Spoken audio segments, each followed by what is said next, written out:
Artinya jarak elektabilitas Ganjar dan Prabowo ini tidak lepas dari pergeseran dukungan yang terjadi pada pemilih PDI Perjuangan dan pemilih Jokowi.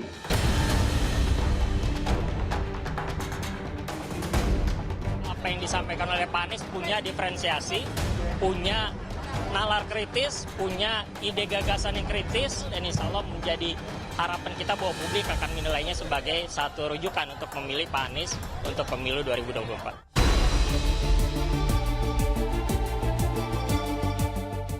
Kami juga optimis hasil debat ini akan mampu mendongkrak elektabilitas untuk memilih pasangan Prabowo Gibran.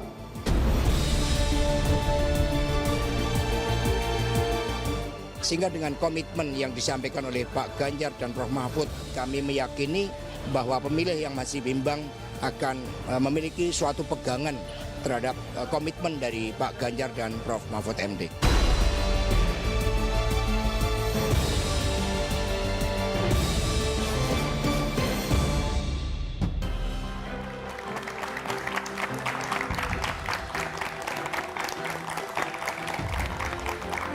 Debat perdana calon presiden sudah mulai digelar semalam. Masing-masing kandidat tak hanya menyampaikan visi dan misi, namun juga ide dan gagasan untuk Indonesia ke depan. Juga saling bantah dan sesekali saling serang. Debat perdana dilakukan usai Litbang Kompas merilis perolehan suara sementara 3 pasangan peserta Pilpres 2024. Satu hal yang menjadi fokus dari hasil survei Litbang Kompas adalah meningkatnya pemilih bimbang sebesar 28,7%. Lalu bisakah debat perdana mengubah hasil survei selanjutnya?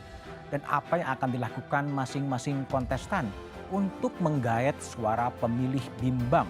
Inilah Satu Meja The Forum, usai debat perdana, pemilih bimbang kemana?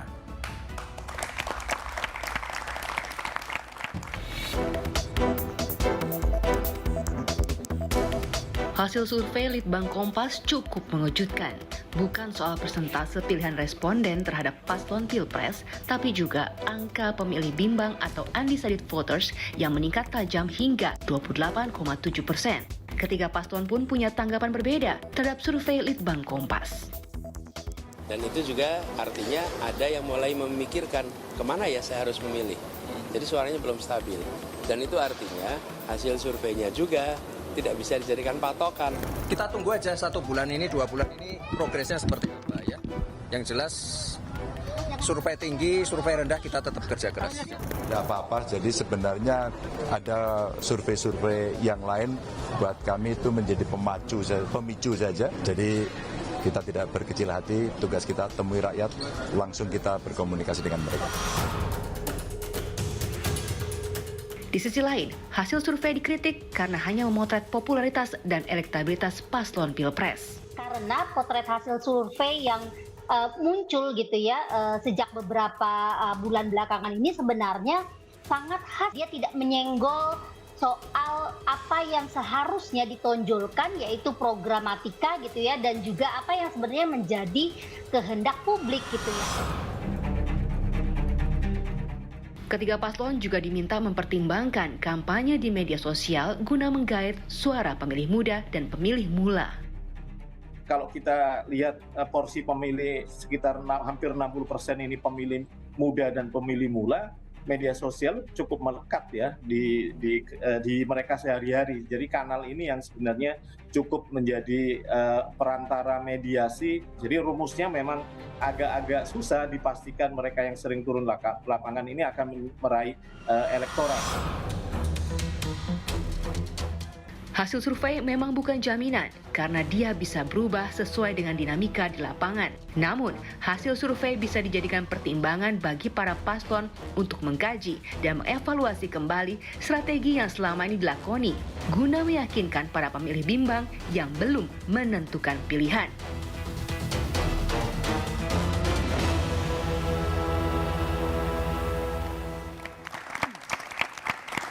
Pemilih bimbang akan kemana, itulah tema Satu Meja The Forum malam ini. Telah hadir di studio sejumlah narasumber dari ujung sebelah kanan. Saiful Huda, politisi PKB, malam. Malam, Mas. Kemudian ada Mbak Rahayu Saraswati, politisi Gerindra, malam. Selamat malam. Lalu kemudian ada Bang Eriko Sotarduga, politisi PDI Perjuangan. Malam, Bang Eriko. Waalaikumsalam. Kemudian ada Dekan Visipol UGM dan juga panelis debat pertama, Mas Wawan Masudi. Malam, Mas Wawan. Selamat malam. Dan ada peneliti senior Litbang Kompas, Bestian Nainggolan. Malam, Bestian. Saya akan ke Mas Wawan dulu sebagai panelis yang hadir menyusun pertanyaan. Apa evaluasi Anda, apakah debat perdana itu bisa meyakinkan pemilih-pemilih bimbang yang menurut Litbang Kompas masih 28,7%?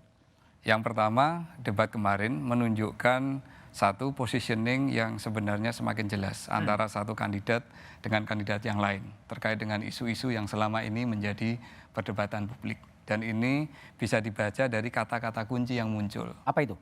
Misalkan Pak Anies, kata kuncinya ya keadilan dan perubahan. Pak Prabowo, mari kita lanjutkan dan perkuat. Sementara Pak Ganjar mengevaluasi beberapa hal agar menjadi lebih maju. Dan ini muncul konsisten di hampir semua topik debat yang muncul, itu satu.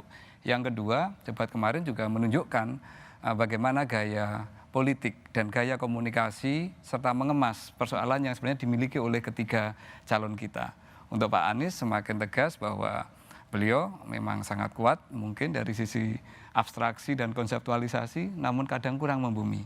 Untuk Pak Prabowo saya kira beliau mencoba untuk lebih pragmatis, isunya apa, diselesaikan dengan cara apa. Untuk Pak Ganjar saya kira mencoba untuk mengkoneksikan antara persoalan yang ada di lapangan dengan rencana kerja apa yang dilakukan. Jadi ini menunjukkan gaya berkomunikasi yang dimiliki oleh masing-masing. Nah, yang ketiga satu lagi yang kita lihat dari debat kemarin ada kesan kuat bahwa Pak Anies maupun Pak Ganjar dengan isu yang masing-masing dibawa mencoba untuk menyerang dan lebih agresif. Menyerang dan lebih agresif kepada Pak Prabowo. Sementara Pak Prabowo mencoba untuk menanggapi serangan itu mungkin dengan gaya yang sekarang jauh berbeda dibanding yang dulu. Lebih santai dan lain sebagainya. Jadi hal-hal ini yang saya kira perlu kita atau bisa kita lihat dari debat kemarin, Mas Budiman. Oke, baik. Saya ke Mas Saiful Huda. Ya, Mas. Ya, kalau lihat penampilan Mas Anies kemarin, apakah ini diyakini bisa mendapatkan simpati dari pemilih-pemilih yang mungkin masih bimbang untuk menentukan pilihan? Hasil survei kira-kira dari beberapa lembaga termasuk Kompas, Telepon 124 responden menempatkan Mas Anies termasuk yang dapat panggung dalam debat tadi debat malam. Kemarin, oke. Nah, terkait dengan ceruk mana dan apakah berpotensi untuk mengambil 28,7, ketika kami mendapat rilis dari Litbang Kompas, kami termasuk yang meyakini bahwa kenapa ini makin membesar undecided voters untuk pilpres, sementara untuk pileg semakin mengecil. Kami meyakini berarti ada publik yang menunggu, baik itu anak muda, terus kemudian yang anak-anak yang kelas milenial dan generasi X, tadi juga tergambar secara detail di situ, ada pola yang berbeda sekali dengan pilpres sebelumnya. Jadi tiga generasi ini pada posisi kami menyimpulkan mereka menunggu. Dan kita berharap menunggu apa, Mas? Menunggu lihat pergerakan dari paslon ini seperti apa. Ini saya kira pola yang berbeda kelihatannya. Nah, karena itu panggung debat kandidat pilpres baik capres maupun cawapres ini akan kami manfaatkan sepenuhnya untuk menangguk elektabilitas dari undecided voters yang masih menunggu sampai 28,7% itu. Termasuk dengan metode yang tadi Mas Wawan sebutkan, attacking, menyerang Pak Prabowo gitu. Sebenarnya tidak menyerang. Kan objektifnya memang begitu. Jadi kami menyampaikan apa adanya saja, bahwa fakta hari ini indeks demokrasi kita turun, bahwa hari ini kita melihat tontonan MK-MK yang secara tegas menyatakan ada pelanggaran etik berat ketika MK memutuskan terkait dengan pemberian pelolosan di bawah 40 tahun dan seterusnya. Kebebasan anak milenial dikekang oleh undang-undang ITE kita. Semua objektif. Soal HAM juga objektif juga. Oke, baik.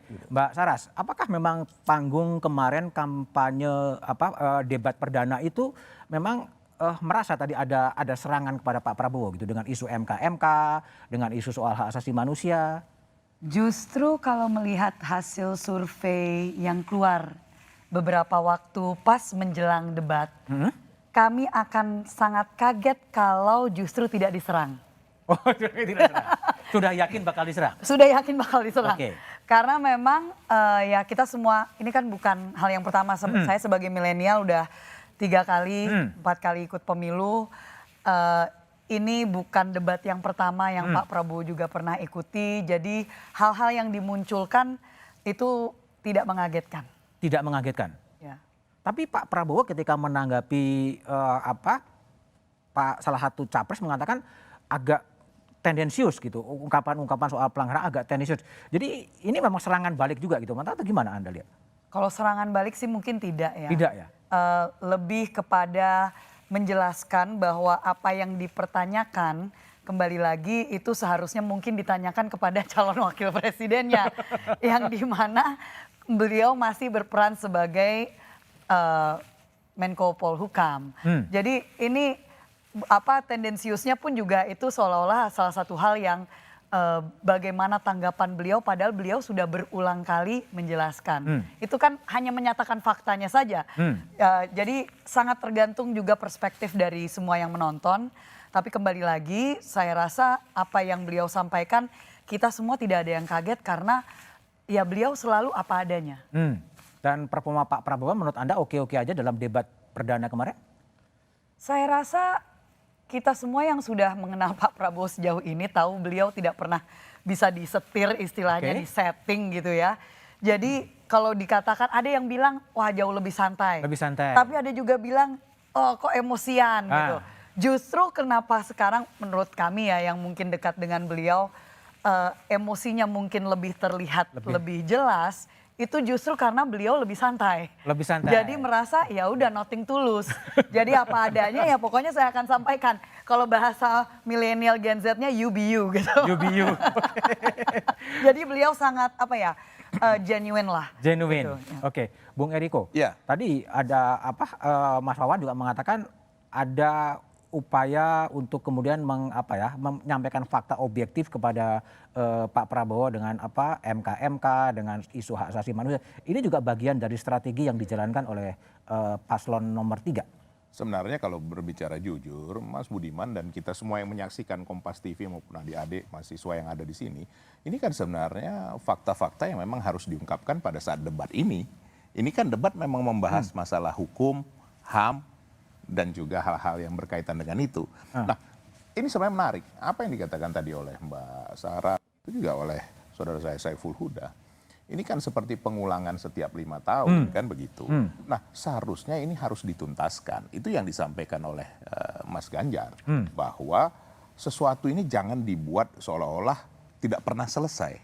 Harus ada penuntasan dari kasus-kasus ini, kan begitu. Agar tidak carry over terus. Agar tidak carry over. Maksudnya, apakah nanti dalam pemerintahan akan datang, siapapun itu di antara ketiga calon ini, itu harus bisa menyelesaikan ini. Ada satu kepastian hukum. Begini Mas Budiman, bolehlah kita berbeda pandangan dalam.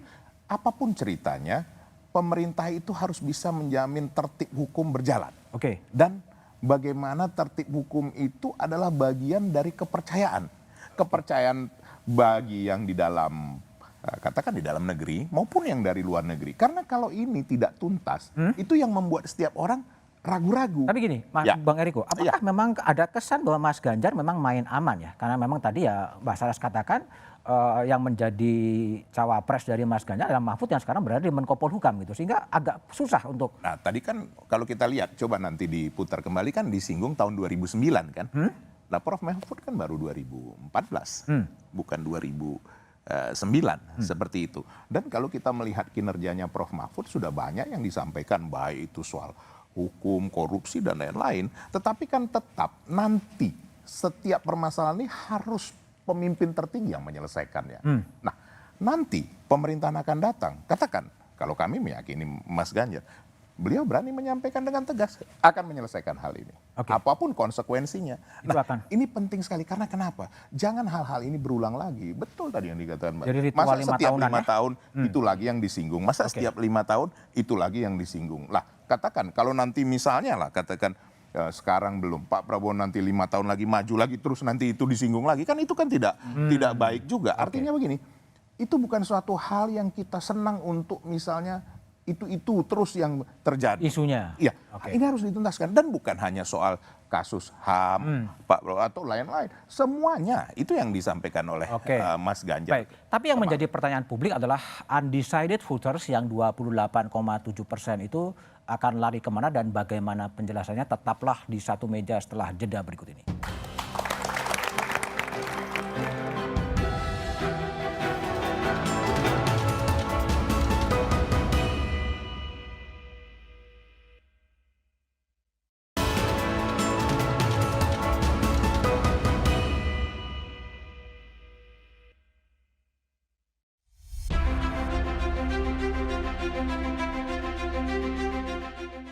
Sudah punya, tapi masih mempertimbangkan banyak hal. Saya memilih untuk setara begitu antara wakil dan juga calonnya. Seperti itu. Kalau untuk pilihan belum ada. Sudah punya pilihan. Karena saya kepingin Indonesia berubah yang ke arah yang lebih baik. Sudah semua ada memang yang kinerja tuh. Apakah itu yang belum atau yang sudah, mungkin bisa ketemu lihat situasi dan kondisi. Apakah dia ini bisa kesing? Ya saya sudah punya pilihan Mbak untuk pilpres ke depan. Untuk alasannya sih saya lebih suka ke visi misinya. Pemerintah sudah pilihan ada. Atau lihat dari partainya, figurnya, orangnya dan wibawanya. Itulah suara publik menghadapi pemilu 14 Februari 2024. Ada yang sudah menentukan pilihan, ada yang masih bingung. Bestian Nainggolan, peneliti senior Litbang Kompas, 28,7% bimbang. Siapa yang bimbang?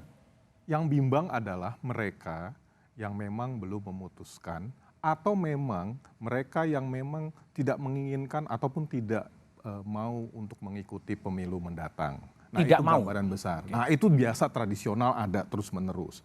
Tapi ada lagi satu faktor di sini, yaitu kalangan-kalangan yang memang berubah pilihannya. Tadinya punya pilihan, tetapi sekarang menjadi berubah. Oleh karena terjadi perubahan konfigurasi dari pasangan presiden kali ini. Kenapa demikian?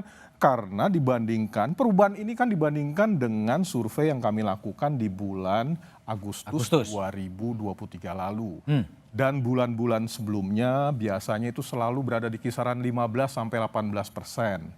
Partai politik juga seperti itu. Itulah kenapa sekarang menjadi 28,7 karena memang berbeda dengan survei-survei sebelumnya. Dan kalau dibandingkan dengan partai politik jauh lebih tinggi. Partai politik 17% yang belum memutuskan. Nah, presiden ini yang menjadi 28,7. Nah, kenapa bimbang? Kami mencermati berdasarkan beberapa faktor. Salah satunya berdasarkan daerah. Daerah yang terbesar kebimbangannya itu ada di Jawa Tengah. Di Jawa Tengah? Di Jawa Tengah, 34% belum memutuskan. Apakah dia akan memilih siapa atau apakah dia ingin melakukan atau menggunakan hak pilihnya. Kemudian beberapa wilayah lain, itu di daerah yang paling mencolok. Yang kedua, kita lihat juga dari karakteristik pemilihnya. Kalangan perempuan itu relatif lebih besar yang bimbang dibandingkan dengan yang sudah menetapkan sebagai pemilih di situ. Apalagi dibandingkan dengan laki-laki. Yang ketiga, kita lihat juga di sini ada perubahan dari mereka yang pada saat pemilu lalu itu kita cermati memilih Pak Jokowi dan Pak Maruf Amin. Nah, ini berubah konfigurasinya. Di bulan Agustus 2023, 40% sampai 45% mereka memilih Pak Ganjar Pranowo. Oke. Nah, sekarang menjadi 25%, 23 sampai 25% yang memilih Pak Ganjar Pranowo. Kemana? Sisanya pergi kepada Pak Prabowo. Nah, ini ada jadi perubahan konfigurasi. Dan selain itu ada juga yang masih bimbang. Para pemilih dari Pak Jokowi maupun Pak Maruf. Nah, faktor lain dari segi usia. Generasi-generasi yang kita lihat di sini juga ada beberapa kebimbangan. Yang terbesar adalah mereka yang dikategorisasikan sebagai generasi X, yaitu mereka yang berusia, kalau dalam bayangan di sini, adalah berusia 42 sampai dengan 55 tahun. Berapa banyak? 35,7% masih bimbang. Kenapa mereka bimbang? Sekali lagi, ini berelasi dengan yang tadi yang saya katakan sebelumnya. Yaitu mereka punya pilihan, tapi ketika muncul pasangan-pasangan calon yang sudah terbentuk sekarang, ada perubahan di sini. Ada perubahan? Ada perubahan. Ada yang bimbang, ada yang berpindah langsung kepada para pemilih yang dalam hal ini menjawab kenapa Pak Prabowo dan Gibran mendapatkan elektabilitas yang meningkat signifikan. Oke, soal metodologi, sebetulnya apa? Apakah ada pengaruh metodologi yang menyebabkan undecided voternya 28,7 dan ada penurunan paslon nomor 3 sebetulnya? Kalau dari segi metodologi, apa yang Litbang lakukan selama ini adalah survei periodik yang sengaja mau melihat perubahan-perubahan dari waktu ke waktu. Dengan demikian tidak boleh ada suatu perubahan-perubahan dalam metodologi. Ya, kenapa? Karena mau mengukur perubahan-perubahan, metodenya berbeda, jelas ada perubahan. Itulah kenapa kita lakukan semacam longitudinal survei, tetapi bukan panel survei. Jadi bukan sampelnya sama, tidak.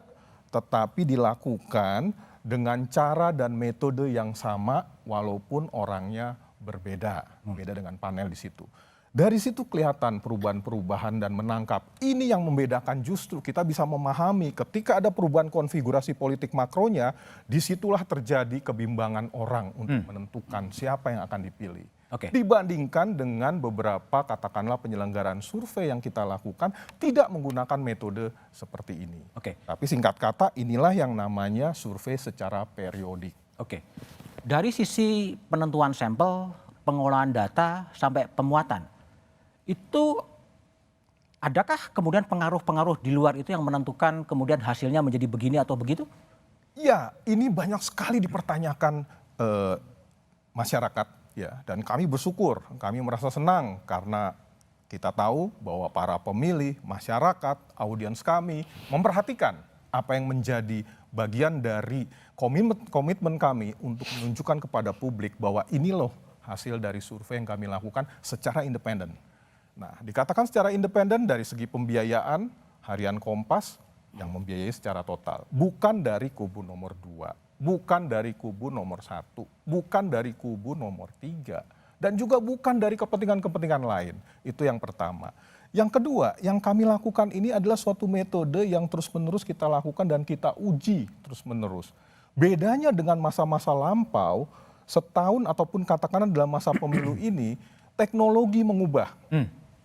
Teknologi ada sebuah keuntungan yang kita peroleh, semua hasil, semua wawancara yang dilakukan, itu semuanya terpantau dalam satu sistem dashboard kita. Terekam semuanya? Terekam semuanya.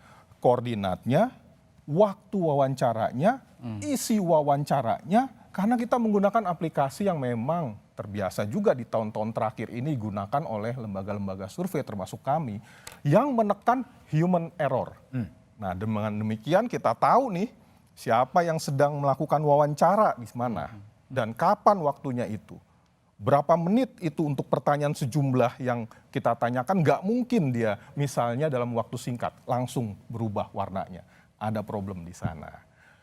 Yang kedua, dipersoalkan juga tentang bansos. Tiba-tiba sebelum survei ini dilakukan semuanya disebar bansos. Kami mengatakan dan kami uji berdasarkan data, ada perbedaan nggak mereka yang menerima bansos dan yang tidak menerima bansos terhadap pilihan politiknya? Ada suatu pertanyaan yang seperti ini. Hasilnya tidak berbeda secara signifikan.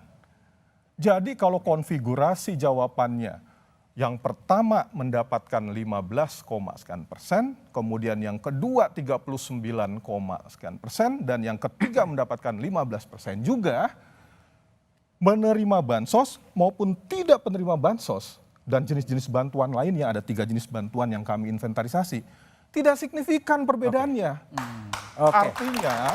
Artinya tidak ada intervensi di daerah. Bagaimana mungkin yang kita lakukan 600-an kelurahan dan desa. Kami bisa yakinkan, lembaga lain mengatakan hanya 120 sampai 200 kelurahan dan desa. Kami mencapai 600. Kenapa? Sebarannya memang ciri kami lebar. Lebar sekali, tersebar sehingga dinamikanya ataupun katakanlah penumpukan pilihan, homogenisasi pilihan tidak terjadi di suatu daerah. Itu yang bisa kami katakan. Jadi itulah hasil survei Litbang Kompas, tapi kemudian bagaimana pasangan calon menanggapi dan kemudian meraih suara-suara yang masih bimbang, jawabannya setelah jeda berikut ini.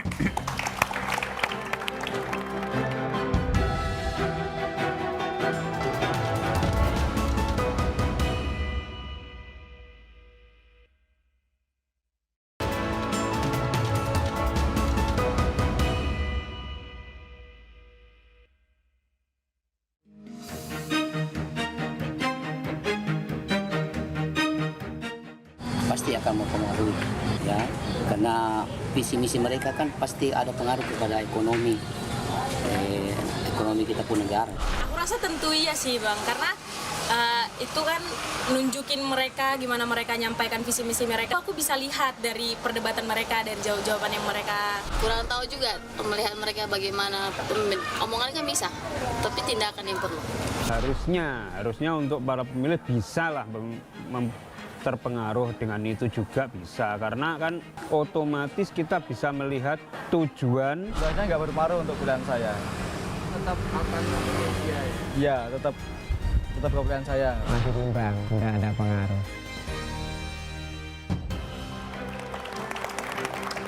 Masih bersama saya Budiman Tanurjo di Satu Meja The Forum. Saya ke Mas Wawan Marsudi dulu. Mas, sebagai seorang scholar, apa yang Anda lihat dengan penurunan yang cukup signifikan dari paslon nomor 3 bahkan disalib oleh paslon nomor 1 meskipun dalam margin of error? Menurut penjelasan dari tim Kompas tadi, saya kira ini fenomena yang sangat menarik tapi sekaligus juga mengejutkan. Menarik, mengapa? Karena satu, pemilih kepada paslon nomor 3 kelihatannya jauh lebih rendah daripada pemilih ke partainya. Hanya sekitar 15%, sementara partainya kan memperoleh angka hampir 20%. Ada sesuatu yang terjadi di sini. Dalam konteks yang pertama tentu konsolidasi partai yang nampaknya menjadi PR paling berat. Itu yang pertama. Yang kedua, ini saya kira soal Jawa Tengah menjadi kunci. Bahwa selama ini beliau merupakan gubernur Jawa Tengah 2 periode, selama menjadi gubernur sangat populer, belusuan ke sana sini. Tapi nampaknya pemilih di Jawa Tengah ini mulai bimbang juga. Pertanyaannya adalah mengapa pemilih di Jawa Tengah mulai bimbang? Kalau saya faktornya ada 2 yang paling utama. Faktor pertama bahwa apapun prestasi dan perkembangan kemajuan pembangunan yang ada di Jawa Tengah saat ini tidak bisa diklaim 100% sebagai prestasinya beliau. Tetapi banyak sekali juga inisiatif program dari pemerintah pusat. Dalam konteks itu tentu presiden. Dan situasi inilah yang saya kira menghadirkan dilema yang luar biasa bagi beliau. Ini yang pertama. Yang kedua, mengapa Jawa Tengah tadi juga menarik, kita harus ingat Jawa Tengah ini terbagi dalam beberapa klaster, subculture lah ya, dalam konteks ini ya. Dalam konteks ini saya kira Solo Raya akan sangat menentukan. Solo Raya ini sangat besar ya. Ini mulai dari Solo, kemudian 7 kota kabupaten ya? Iya, ada sekitar 4-5 kabupaten. Dan di situ pemilihnya sangat besar. Dan kita tahu Pak Gibran dari situ. Nah, hal lain saya kira penurunan ini terjadi kekurang mampuan dari, mohon maaf, cawapres yang dipilih untuk mengkapitalisasi kekuatan yang sebelumnya diharapkan bisa menambah suara. Jadi ini seolah-olah, mohon maaf, ini Pak Ganjar seperti sedang bertarung sendirian saat ini. Nah, ini menjadi PR berat ini, baik dari sisi partai maupun dari sisi Wapres dan semua pendukungnya untuk bisa. Bung Eriko. Ya, sudah saya duga ini. Iya, makanya saya sudah siap. Iya, sudah. Apa yang Anda lakukan ketika tadi Wawan menyebutkan bahwa Jawa Tengah akan menjadi battle, apa yang akan dilakukan oleh paslon nomor 3? Saya rasa sangat wajar kalau hal itu terjadi ya, karena begini.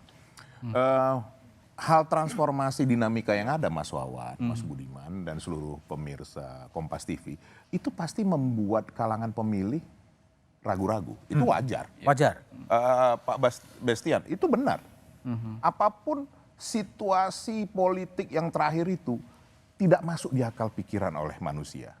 Itu membuat setiap orang berpikir, apa yang terjadi? Apa yang terjadi? Nah, Tapi kalau saya dan kami sudah diperintahkan. Kita paham, ini tidak ada pilihan lain, Mas Budiman. Untuk menang ini tidak cukup hanya media, sosial media. Kami memang harus door to door.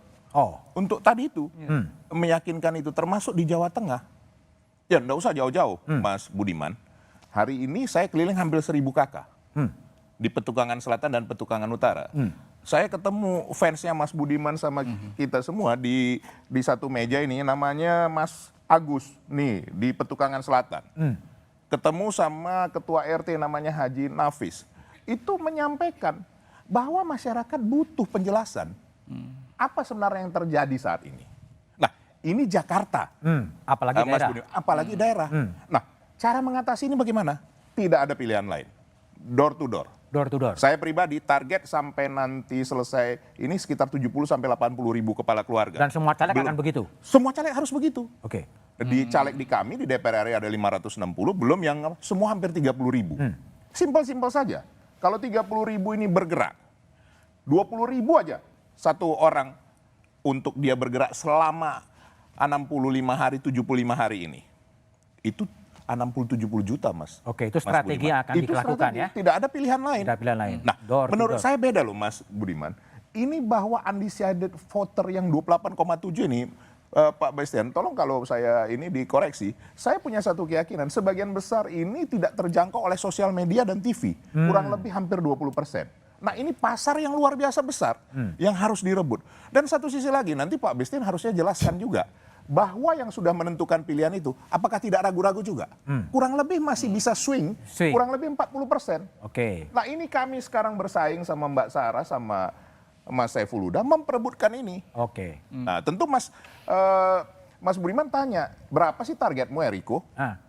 Kami menghitung 50% Mas Wawan dari undecided voter dan 50% dari yang masih ragu, bisa jadi swing ini, kami rebut. Kami rebut. Dan itu angka itu kurang lebih di angka 37 sampai 43%. Baik. Nah, kenapa Mas Budiman? Kalau kita melihat dari sini, nanti Pak Bastian juga harus jelaskan, apakah ini terjadi satu putaran? Apakah 2 putaran? Kalau saya melihat secara jernih, kemungkinan besar ini akan 2 putaran. 2 putaran. Baik, Yes. Mbak Rahayu Saraswati. Ini Pak Paslon nomor 2 kelihatannya di atas angin ya. Apakah itu juga karena perubahan strategi dari Pak Prabowo yang dengan gemoy, dengan gagasan, atau seperti apa yang menyebabkan kemudian termasuk di surveinya Kompas itu di angka 39 lebih? Ya, pertama saya luruskan dulu. Gemoy itu bukan strategi dari bukan awal strategi. ya. Karena itu pun juga sesuatu yang mengagetkan kita. Oh, kaget juga ya? Betul, karena itu munculnya justru dari kalangan anak-anak muda yang mulai dari saat kita deklarasi, mereka juga banyak yang melakukan deklarasi. Di deklarasi-deklarasi tersebut muncullah kata gemoy. Gemoy. Yang sampai Pak Prabowo makanya nanya, ini gemoy itu apa? Gitu. Jadi itu bukan dari kita ya. Ya, Jadi, oke. namun akhirnya disebut sebagai gemoy karena dari tingkah laku Pak Prabowo yang mungkin tadi bisa dikatakan lebih santai dan seterusnya. Nah, kalau misalkan persoalan angka yang terus naik, saya rasa kombinasi dari beberapa hal. Yang pertama tentunya tadi seperti disampaikan, kita semua pasti punya marching orders istilahnya. Semua pasti punya tugas untuk harus turun ke lapangan. Karena walaupun media sosial itu satu battlefield ya, udara tuh ada satu battlefield. Tapi itu ceruknya sangat spesifik. Ya, kita tahu Facebook itu kalangannya generasi apa, TikTok generasi Z, Instagram generasi Y untuk milenial. Tapi untuk terutama untuk swing voters, terutama untuk undecided voters, itu tidak ada pilihan lain kecuali untuk bertemu langsung dengan mereka. Door to door. Dan itu yang dilakukan terutama. Nah, ini yang banyak yang mungkin masih melihatnya kan perbandingannya kok besar sekali antara sebelum dengan setelah, karena realitanya masih banyak caleg yang kemarin menunggu DCT keluar. Jadi pas DCT keluar akhirnya turunlah yang realitanya partai yang mendukung, koalisi yang mendukung Pak Prabowo dan Mas Gibran itu sangat besar.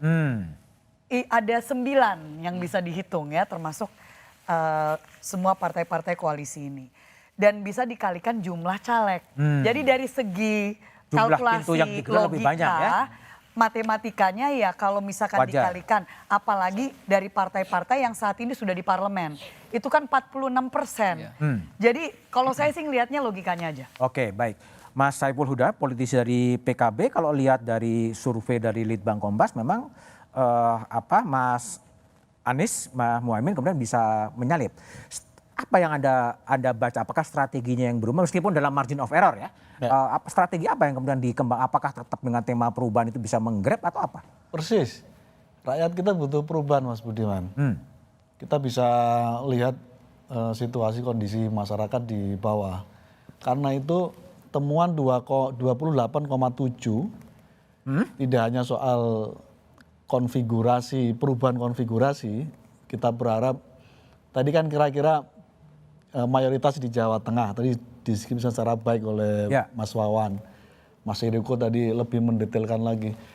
Tapi saya merasa ada sisi lagi dan yaitu jangan-jangan mereka bimbang dan ragu untuk memilih, belum menentukan pilihan, termasuk karena mereka ingin ada perubahan. Jadi ketimbang bermain di ruang antara paslon nomor 2, nomor 3 udah mendingan aja lompat membawa isu dan angin perubahan. Yang kedua saya tadi juga mencatat soal banyaknya perempuan yang tadi disampaikan oleh Pak Bastian juga menjadi bagian yang cukup besar dari 28,7. Panggung 4 kali debat kandidat, kami concern juga soal isu perempuan.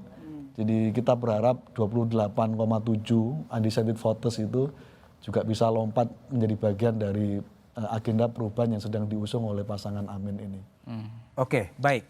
Jadi masalahnya adalah pemilu masih 60 hari lagi, tapi bagaimana kemudian strategi dari pasangan calon untuk menggrab 28,7% yang masih bimbang atau masih bingung?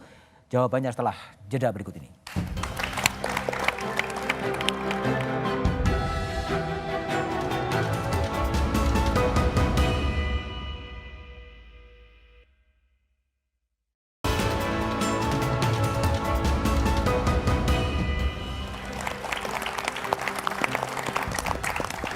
Masih bersama saya Budiman Tanurjo di satu meja dapur Mbak Rahayu Saraswati.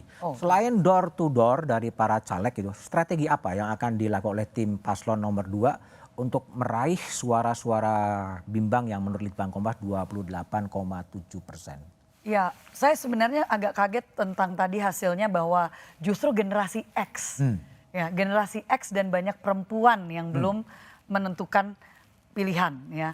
Jadi itu juga menjadi catatan bagi kami, tapi sebagai wakil komandan TKN Fanta ya, itu khusus untuk pemilih muda.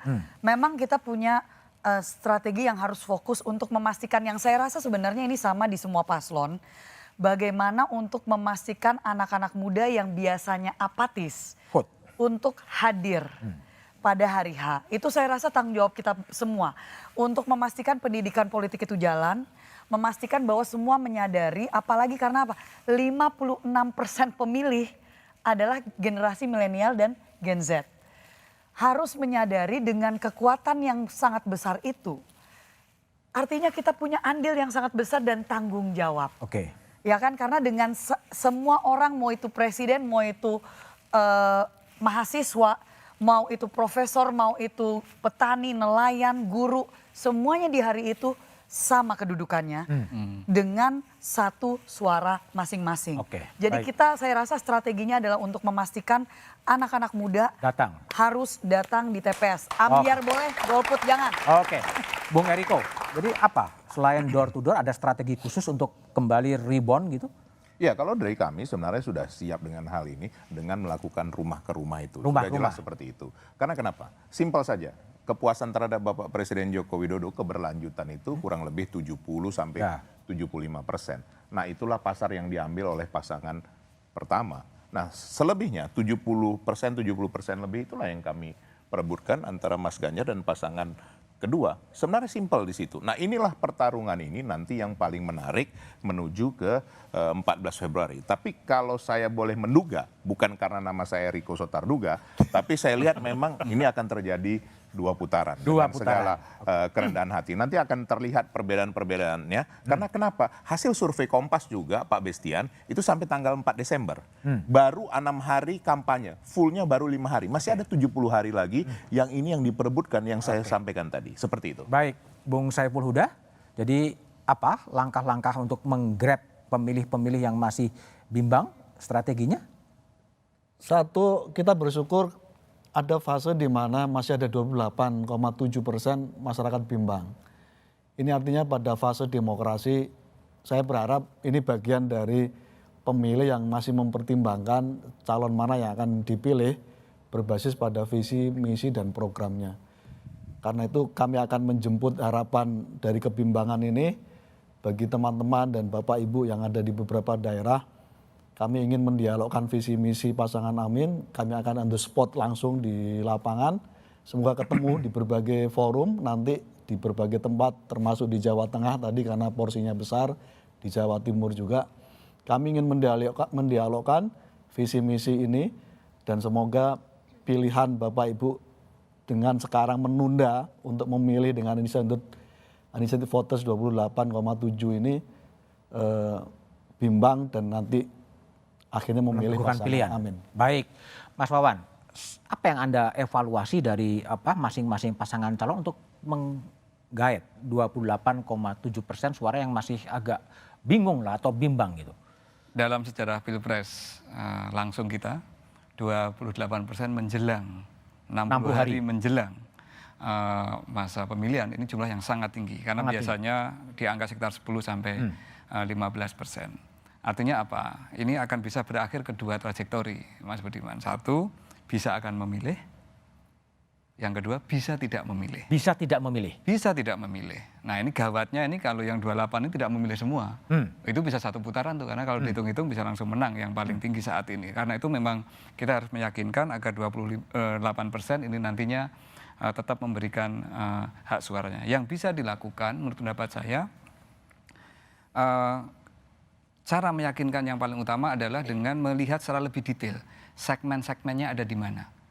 Kampanye yang bersifat segmented, baik dari sisi teritorial, klaster demografi, maupun ya mungkin gender, ini menjadi sangat penting. Isu di masing-masing segmen ini beda-beda. Beda-beda. Dan ini saya kira menjadi PR terbesar bagi seluruh calon, seluruh partai. Jika ingin meyakinkan rakyat, ingin meyakinkan mereka yang masih bimbang, harus semakin segmented. Jangan lagi menggunakan isu-isu yang bersifat umum. Umum, massal ya? Ya, ini jadi saran untuk Satu semuanya. isu untuk karena semua, tujuan kita kan ingin agar partisipasi memilih kita juga sangat tinggi. Dan semakin segmented artinya apa? Kampanye kita semakin programatik. Baik. Semakin programatik, pemilu kita semakin berkualitas. Nah, ini yang saya kira sangat penting untuk dilakukan. Bestian, saran Anda apa? Ini untuk dengan melihat data-data yang Anda miliki, kemudian untuk bisa menggrab suara-suara yang 28,7% yang masih bimbang, bisa memilih, bisa tidak memilih, atau masih kebingungan sebetulnya? Ya, sebenarnya selain 28,7% dari pemilih bimbang, ada juga yang kita kategorisasikan sebagai swing voter dan strong voter. Nah, strong voter itu ibaratnya die hard. Apapun juga yang terjadi, mau ada kampanye, mau ada debat, mau sampai seperti apapun, tetap saya akan pilih nomor 1, nomor 2, ataupun nomor 3. Kira-kira seperti itu. Besarannya kali ini survei kami mengatakan 58 sampai 59% yang strong voter. Sama. Ini menarik, tiga-tiganya sama. Artinya ada sekitar 40% sampai 41% yang swing, masih bisa berubah-ubah pilihan. Itu yang menjadi menarik, yang menjadi tantangan bagi setiap partai, selain tentu saja yang 28,7% tadi. Nah, kita melihat ada waktu 2 bulan. Nah, selama 2 bulan ini, hasil survei yang kami lakukan setiap pemilu 2009, 2014, 2019, itu kita evaluasi selalu pilihan masyarakat ataupun pemilih. Finalnya biasa terjadi pada saat sebulan sebelum hari H. Artinya strong voter semakin tinggi sekali pada saat sebulan sebelum pemilu. Nah, ini waktu kita berarti tinggal sebulan ke depan. Nah, ini menjadi menarik. Sekarang saya lihat dari partai saja.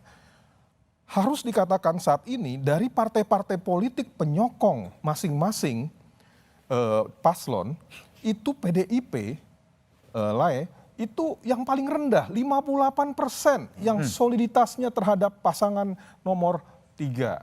Sementara kalau Gerindra, kemudian PKS sudah mencapai 75% dari pemilihnya komit akan memilih pada pasangan yang diutus oleh ataupun yang dicalonkan. Oke, baik Bestian Nainggolan, Mas Wawan, Bung Eriko Sotarduga, Mas Hayu Sarwati dan Mas Saiful Huda telah bergabung di satu meja The Forum. 61 hari jelang pemilu menjadi hari-hari yang menentukan.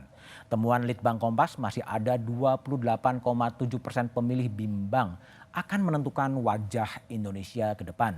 Siapapun yang terpilih melalui pemilu bermartabat punya tanggung jawab konstitusional untuk menciptakan kesejahteraan rakyat dan menghadirkan keadilan sosial. Demikian satu meja The Forum malam ini. Tetap saksikan Kompas TV untuk mengupdate informasi terkini seputar pemilu 2024. Hanya di Kompas TV, independen terpercaya. Sampai jumpa pekan depan. Selamat malam dan terima kasih.